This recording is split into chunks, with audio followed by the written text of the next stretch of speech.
All right. All right. All right. Okay. Hey, everyone. How are you doing? I am Marla Renee Stewart here of Velvet Lips Sex Ed. And today we are going to be talking about practicing pleasure. But before we get there, I just want to make sure you have my erotic activity bucket list. If you haven't downloaded that yet, please, please, please make sure you do that. It's really great just to add a little more pizzazz into your love life. So yeah, and it's free. So, get it. But anyway, this week is all about practicing pleasure and what that looks like, right? And thinking about when I want to tell y'all how to embody more happiness into your life, right? One of the quotes I have is from Adrienne Marie Brown. She says, "Pleasure is the point. Feeling good is not frivolous. It is freedom." Okay. We have to experience life. Life is so beautiful, right?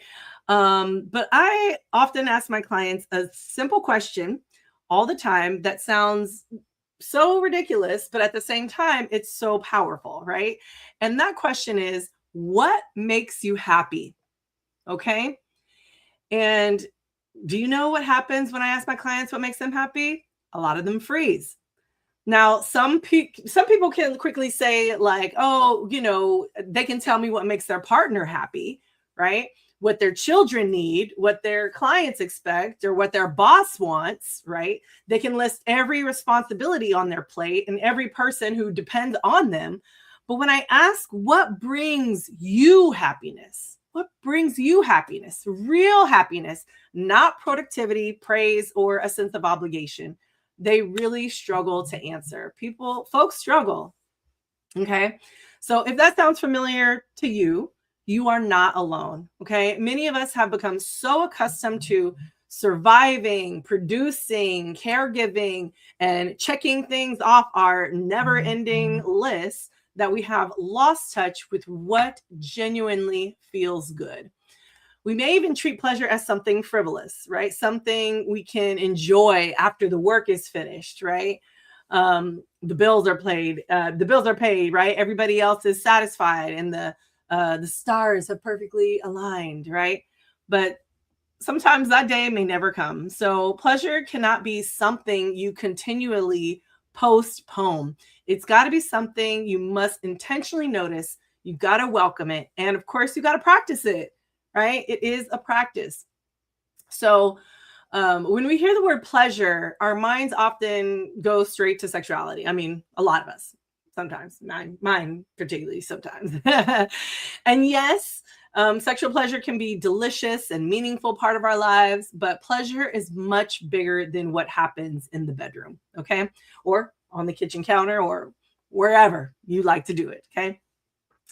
But pleasure can be something simply as sipping your favorite drink slowly instead of gulping it down, right?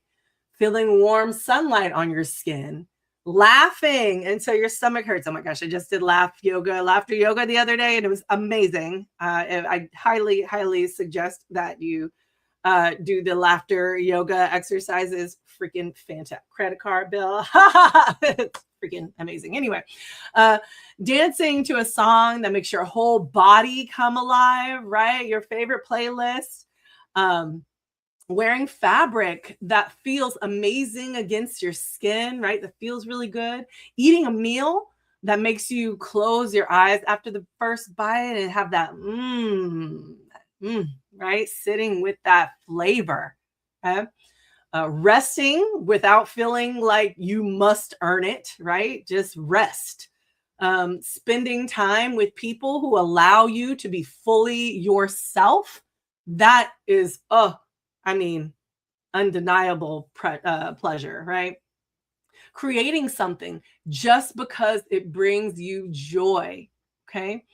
As well as sitting in silence and realizing that nobody needs anything from you. Okay. And know that pleasure is not limited to one activity, sensation, or part of the body. It is the experience of being present enough to recognize this feels good to me, Okay. And that last part really matters. It's to me. What feels good to me? Pleasure is personal. What makes someone else light up may do the absolutely nothing for you, right? So practicing pleasure requires you to stop performing happiness according to somebody else's definition and begin discovering what happiness feels like in your own body. Okay. So why is it so hard, right, for people to understand what makes them happy, right? And again, if this is you, if you're having difficulty answering the question, what makes me happy? Please don't use that as another reason to judge yourself. Give yourself some grace, okay? There are plenty of reasons you may have maybe lost touch with your pleasure. Maybe you were taught that your value comes from being helpful, from being productive, agreeable, or self sacrificing. Maybe you have spent years responding to other people's needs while ignoring your own. You may be living with stress, exhaustion, grief, anxiety, or major life transitions that make pleasure feel very far away, right? You may have also learned to associate happiness with achievement, right? So if and then, right? I'll be happy when I get the job. I'll relax when I finish this project. I'll enjoy myself when I lose the weight. I'll make time for pleasure when I find a partner. But we have to understand that happiness is not a finish line and pleasure is not a prize you receive for finally becoming good enough. Sometimes people struggle to identify pleasure because they have practiced disconnection for much longer than they have practiced embodiment. They can tell you what they think they should enjoy, but they have a harder time feeling what their bodies actually want. So that doesn't mean your pleasure is gone. It simply means you may need to become reacquainted with it. So no, pleasure is about embodying your happiness. So embodiment means moving beyond the idea of happiness and experiencing it through your body. It is one thing to know intellectually, right, that you enjoy music. I enjoy music. Music is great. It is another thing to turn on your favorite song, notice your shoulders soften, right? This is like being mindful, like feel your hips begin to move or your feet move, right?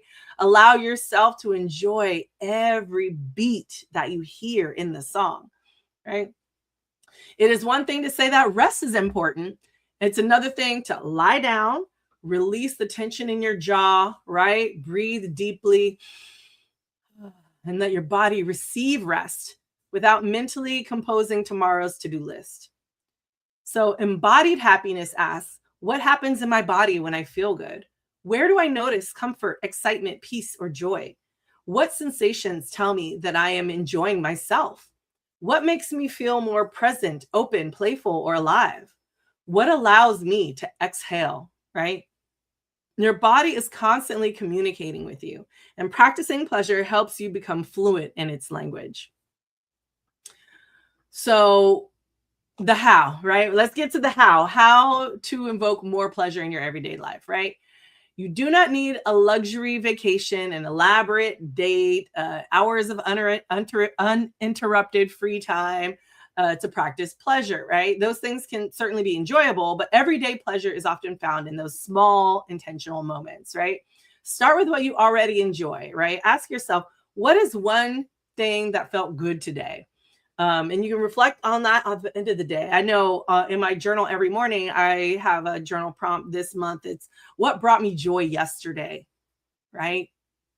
Keep the question small. Maybe your shower was the perfect temperature.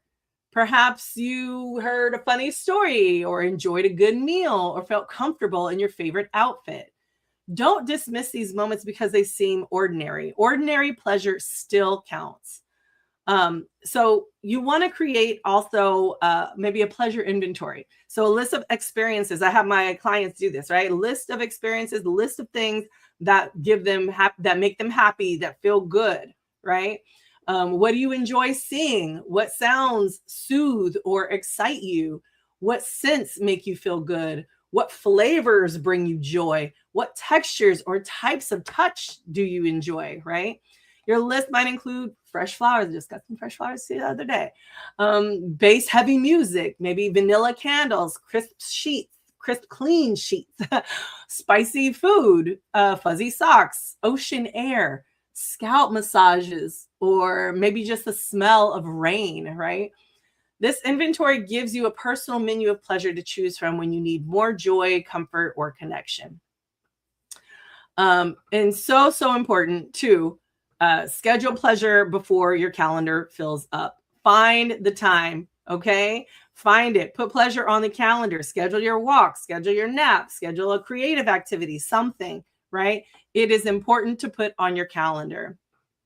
Slow down enough to receive the pleasure. Don't rush through the pleasure, right? Notice the taste. Being mindful, right? Feel the texture. Take a breath, right? Let yourself be where you are. Pleasure grows through attention. And of course, try something new. Sometimes happiness becomes difficult to identify because our lives they become overly predictable, right? Curiosity can help awaken pleasure. I very much tell people, be curious. Be curious about your partner. Be curious about your friends. Be curious about your family. Be curious. Take a different route home. Try new recipes. Explore a creative hobby. Attend an event, right? Listen to some unfamiliar type of music, right? Move your body in a new way, right? You are not required to love everything you try, but exploration is how you gather information about yourself, how you become more self-aware. Okay. And let pleasure exist without making it productive. Like, not every joyful activity needs to become a business, a side hustle, a fitness goal, or content for social media. Okay. You are allowed to do something simply because it makes you happy. You don't have to monetize it. You don't have to optimize it. You don't have to prove anything, right?